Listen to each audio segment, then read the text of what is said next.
শুনুন, শহীদ কিন্তু সবার। যে ভারতবর্ষের স্বাধীনতা সংগ্রামে শহীদ হয়েছে তিনিও শহীদ, যিনি প্রাণ দিয়েছেন পশ্চিমবাংলায় আইন শৃঙ্খলা রক্ষার স্বার্থে তিনিও শহীদ। পৃথিবীর যে কোনো কোণে যিনি জীবন দিয়েছেন কোনো একটা বিষয়ে, তাকে সম্মান জানানোটা বাকিদের কাজ। যারা রাজনীতি করেন তারা তো বিশেষভাবে এইগুলো মেনে চলেন, এবং ঘটনাটা তো আমার চোখের সামনে ঘটেছিল। সেটা নিয়ে তো শুধু খালি আমার শহীদ তোমার শহীদ, আজকে শহীদ মিনারের শহীদ না গান্ধী মূর্তির পাদদেশের শহীদ সেটা নয়। আমরাও তখন সেখানে ছিলাম, এবং পৃথিবীর সকল শহীদকে সম্মান জানানোটা কর্তব্য বলে আমরাও সেটা পালন করব। আমরা যে সময় মতো জানিয়ে দেবো কোথায় হবে। আর ঠিক দুদিন পরে যেখানে 21শে জুলাই, তার ঠিক আগেই আমরা দেখেছিলাম এই 21শে জুলাই কোথায় পালন করা হবে তা নিয়ে টানাপোড়েন একেবারে চরমে পৌঁছেছিল। আর এরই মধ্যে যেটা জানা যাচ্ছে যে এনসিপিআই 21শে জুলাই পালন করতে চলেছে দিল্লির রাজঘাটে, এবং বিবৃতি দিয়ে এমনই জানিয়েছেন এনসিপিআই মুখ্য সচেতক কাকলি ঘোষ দস্তিদার। 1993 সালের 21শে জুলাই শহীদদের শ্রদ্ধা জানাতে সভার আয়োজন এনসিপিআই। অবিলম্বে 21শে জুলাই কমিশনের রিপোর্ট প্রকাশেরও দাবি জানিয়েছেন কাকলি ঘোষ দস্তিদার। টেলিফোনে রয়েছেন আমাদের সঙ্গে প্রতিনিধি ঝিলম করঞ্জাই।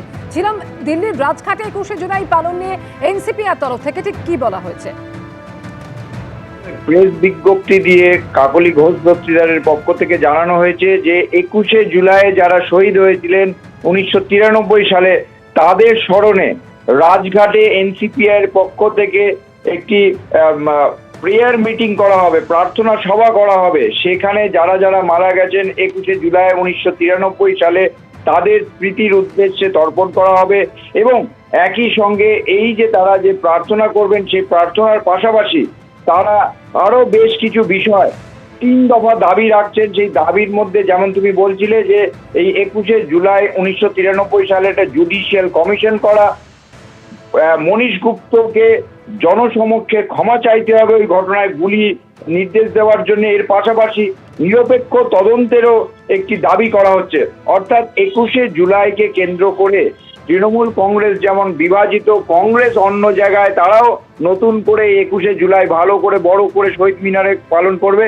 এনসিপিআই এর পক্ষ থেকে এনসিপিআই এর যে চিফ হুইপ কাকলি ঘোষ দস্তিদার, তিনি প্রেস বিজ্ঞপ্তি দিয়ে জানাচ্ছেন যে রাজঘাটে 21শে জুলাই তারা প্রার্থনা সভা করবেন, এবং সেখানে প্রার্থনার সভায় যারা শহীদ হয়েছিলেন 21শে জুলাই 1993 সালে, তাদের স্মৃতির উদ্দেশ্যে প্রার্থনা করার পাশাপাশি আরো 3টে দাবি করা হবে, যার মধ্যে অন্যতম হচ্ছে যে এই যে 1993 সালের 21শে জুলাইয়ের ঘটনার একটি নিরপেক্ষ তদন্ত করা।